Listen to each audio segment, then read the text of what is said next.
Hi, Victoria. Hi, Macy. So here's some feedback on your draft one of your Digi pack. Um, I think it's really good. Um, I'm going to talk about it in these terms. I'm going to look at your use of camera, Photoshop, your mise en scène, uh, choice of words that you've got, and how you've integrated the images and text and colors and all that sort of thing in InDesign. Okay, I suppose before I plow on, a quick word about how you've exported this. You've exported these as four individual JPEGs. Now, JPEGs are okay; they've got their place, obviously, but really, JPEGs are just for images. Um, if you use a JPEG to export a font, okay, like these elements here, and of course on the black, all these are at the back, all these are fonts. You've got a problem is it turns the fonts into images. So you can tend to lose the crispness of the image. Really, a PDF, it continues to treat the fonts as vector graphics. So you get much crisper images out of your fonts. I think that's probably okay for your big words here, but things like your spine and, of course, your copyright information here, you can see the copyright information has got a bit crusty. If you zoom into it, you can see that actually it's not kind of particularly crisp. I mean, it's okay, but it is just something for you to think about. PDFs are better if you're exporting something with a font within it. Okay, so let's look at the image. You've got some lovely images here. You've got quite a nice, powerful, low-angle shot of your star here, looking down into the camera. So very powerful shot there. You've got something which is more softer focus, more kind of gentle, and it's a more gentle kind of image as well. On the back, you've got a really offset image to kind of focus on her bling a bit and keeping her leopard skin thing in, as well as her hair. And I think overall, I think this is my favourite image. I mean, it's a really lovely photo. It's crisp. The hair looks lovely. You've got some interesting objects within it, and of course, you've given yourself some nice negative space to put in your font, put in your track list down there, which is really nice. This front image for me feels a little bit too conventional. Have you tried offsetting it? So putting your star on the third here or here?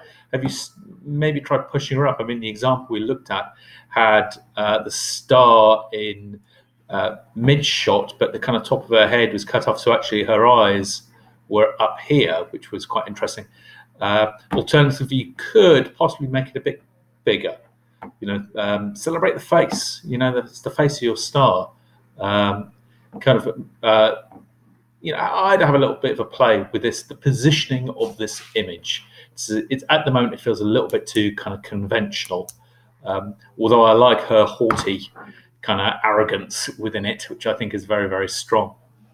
I like your instinct here to go for something circular where the CD is going to go. Does this watch mean anything? Has it got any kind of significance within, any element of your video or website? Feels a little bit convenient. So I might rethink this image if I were you. Okay, your mise en scène is great. I mean, I've talked about it a little bit. You've got this leopard skin, kind of jungle type, sexy kind of power. Like I said, don't get this unless you're reiterating the bling idea, which you're picking up on the back here. So apart from the watch, I really like the mise en scène. Words, be careful. It's bits. I quite like it. I don't know. It feels a little bit too. What's the word I'm looking for? Kind of gentle and motherly, and I don't know. I want something a bit more powerful. Be careful. No, not sold. Sorry. Have a little think about that as well. I mean, the whole "be careful" doesn't really go with this very aggressive kind of font which you've gone for, unless of course you are playing with the contrast of font plus idea. These are nice. I like these. You're a cheetah, which of course does this go in with her leopard skin, cheetah skin coat? I don't know. But otherwise, I like it. And obviously, you've got a featuring Drake. They're constantly featuring each other these days, aren't they? Okay, the DTP I think is really great here. I think that's crisp and clean, and I do like this font there.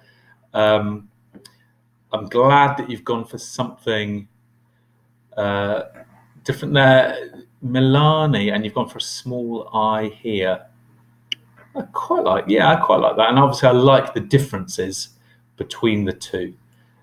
I'm just wondering if you can't go for something. I mean, I think you could play with this font a little bit and make those strokes, those kind of horizontal strokes on the L, the E, maybe a little bit thinner.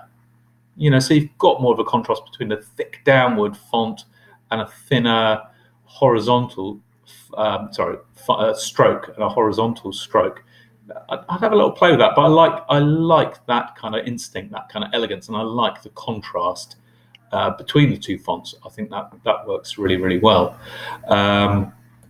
So on the back here, yeah, that's good. Be careful, Lonnie. Yeah, you're right not to go for this font again there. It'd be quite nice to get a logo in there. I think you should come up with a little logo for your record company, which is, J Victoria Records or something like that. Sorry, Macy Victoria Records, something like that. So I don't know. I'd quite like to see something there, a little logo for your record company. Otherwise, I think there's lots and lots of good stuff here. I think you should play with the positioning of the images. I think you should rethink your album title, and I think you should rethink this watch, or be prepared to kind of justify it to me. What's its purpose? What's its link across the digipack and across the brand?